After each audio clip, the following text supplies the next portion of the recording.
Hey guys, Chris Anderson with PursuitHunting.com. I'm here with Ted Craddock of huntersinfo.com. and we're in southern Illinois in the middle of March doing a little post-season scouting. We're on the edge of a large agricultural field that right now is planted in rye but will soon be planted in either corn or soybeans. And late in the season, this is a really hot spot for deer. And what we're trying to do is do a little scouting now when the leaves are off the trees and the deer have had an opportunity to really make the trails well defined where we can see them. And in the area behind us, there's about a 100-yard stretch where there are probably 6 or 7 different deer trails that come in. And Ted, tell them about what we're going to do. Well, what we do is we mark every trail that comes into the field, and then what we'll do is we'll follow those trails back into the field to see where they intersect. Instead of hunting like on the edge of the field off of one trail, this will give you a better opportunity to see more deer if you set up where all the trails come together. And usually, from agricultural crop, it's usually within like 150 yards. If you follow the trails back somewhere, they'll intersect where they're going to their bedding area and feeding back and forth from the bedding area. So that's what we're going to do this afternoon. Let's get after it. Okay.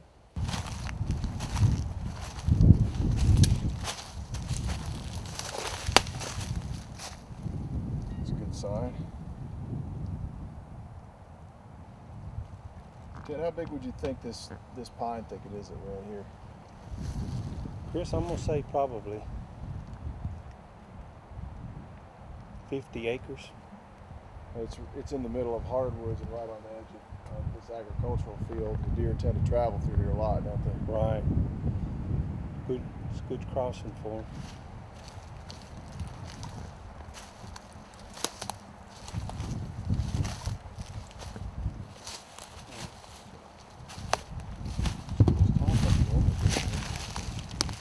You can see all of the deer droppings on this trail where they're really using this trail all the way down.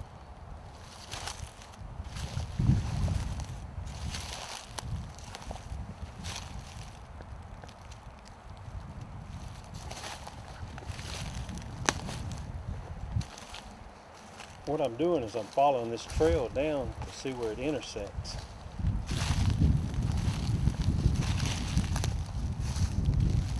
A lot of deer to leave that way dropping, huh? Oh, you're not kidding.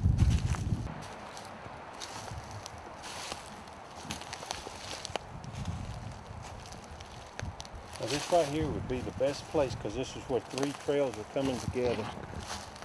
Right here. It's got a good low place coming through the pine thicket. Deer really like to travel through low places. And as you can see, there's a whole bunch of old rubs from in the fall where the deer were traveling through here. This pine tree right here would be a perfect place to look at the view you have. And where are the trails coming in? You got one trail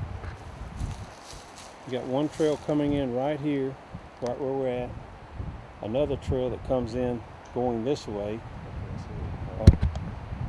Another trail coming in over to this way. We're right on the middle trail here.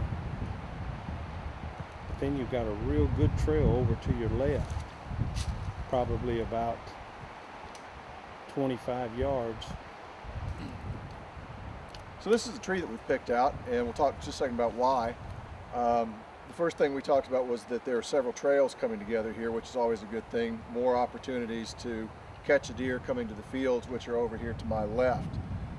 The other thing that we like about this tree is that the deer are going to be coming from the woods in this direction, traveling this way. And because I always have my compass with me, I'm going to check, and we know that this way is west. The deer are going to be coming from this way. They're going to be looking into the sun, and deer don't like to look up into the sun. Their eyes are very sensitive. So we call it gunfighter's delight after the old Western movies where the gunfighter always wanted the sun at his back. Same thing with deer hunting. That's a really good advantage to have on the deer is to get with the sun at your back. So we like that about this tree. There's a couple little dogwoods around here that have fairly thick canopy up above, and they're going to give us some good visual cover as well. So pretty good ambush spot, assuming that the leaves are still on the trees at the point that we come back and hunt this tree here. Okay, so what are we going to do what we're going to do now is mark this tree so that we can come back to it, and I'm going to store it on my GPS. I'm going to be able to go back and note it on my map. I can write down notes about where we are, and then I'm going to physically mark this tree. So I'm going to get out my GPS, which is the Garmin eTrex H that I just reviewed. I'm going to take a waypoint here, and I'm going to give it a custom name. Because we're in Illinois, I'm going to name this spot IL and then 001. That way all of my spots, the next one will be IL 002 and so on. That way when I'm looking for spots or for waypoints in this area, they're all grouped together in my GPS. Okay, so then after I do that, I'm going to take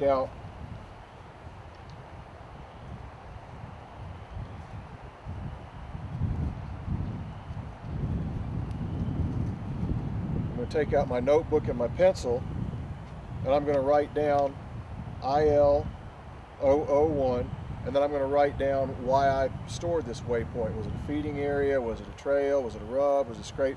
Whatever the reason was, I'm going to write that down. So I'm just going to put trail junction.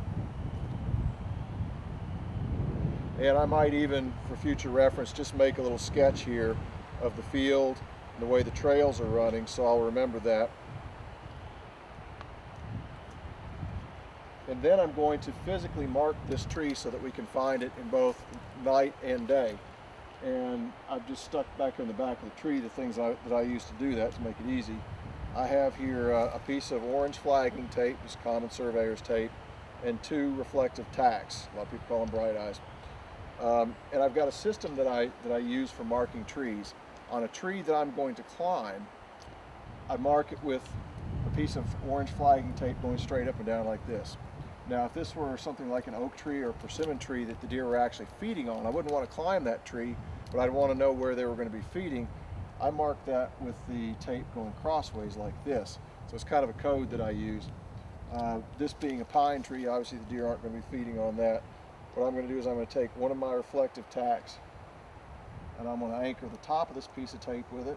I'm going to take my other one and put it through the bottom piece of tape. Now I've got orange that I can see during the day. I've got 2 reflective tacks that I can see during the night, and we're going to be able to find our way either using the GPS or if we need to use a flashlight or just seeing this.